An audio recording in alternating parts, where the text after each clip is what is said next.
आए तब तो उस घर में आग लगनी ही लगनी है। लेकिन एक क्षण के बाद कैकेयी प्रसन्न हो जाती है।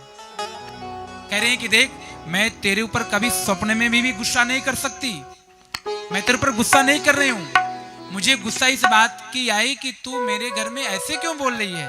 मैं गुस्सा तेरे ऊपर नहीं कर रही हूं। तू जब मेरे घर के बारे में ऐसे बोलेगी तो मुझे दुख तो होगा, क्योंकि हमारे कुल की मर्यादा है, हमारे वंश की एक मर्यादा है।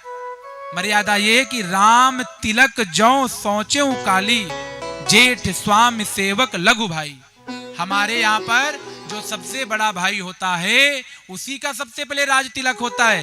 तो इसमें दूसरा काम तो कुछ नहीं हो रहा है। राम बड़े तो राम का ही तो राज तिलक होगा, इसमें मेरे बेटे की बात कहां गई।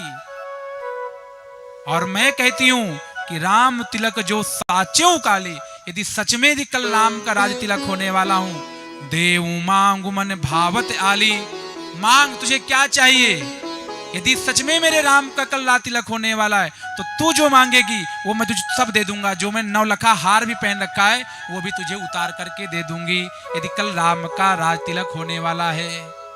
राम का राज तिलक सुनकर के कैकेयी बड़ी प्रसन्न हो गई। लेकिन धीरे धीरे ये मंथरा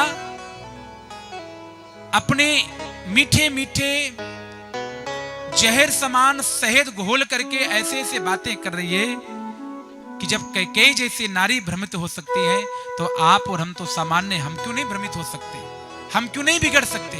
ये क्या कह रही है। जब इस प्रकार से डांटा तो फिर रोने लगी। तो कैकेयी ने फिर कहा, कितनी अच्छी बात कही। जो विधि जन्म दे करी छोहु, यदि मुझे ब्रह्मा ने अगला जन्म फिर से दिया ना तो पता मैं क्या मांगती हूं।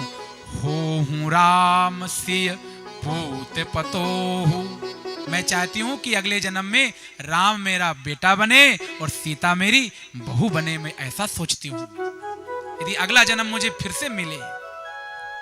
राम मेरा बेटा है, भरत से भी मुझे बढ़कर के वो प्रेम करता है, और तू ऐसी बातें कर रही है।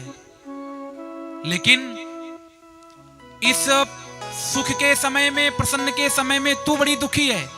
तो सच सच बचा, तेरे दुख का कारण क्या है। तू इस हर्ष के समय में तू विषाद कर रही है, तू दुखी हो रही है, तो तेरे दुख का क्या कारण है, सच सच बता मुझे। तो देखिए मंथरा क्या कह रही है। कहीं झूठी फूरी बात बनाई, ते प्रिय तुम ही करो मैं माई।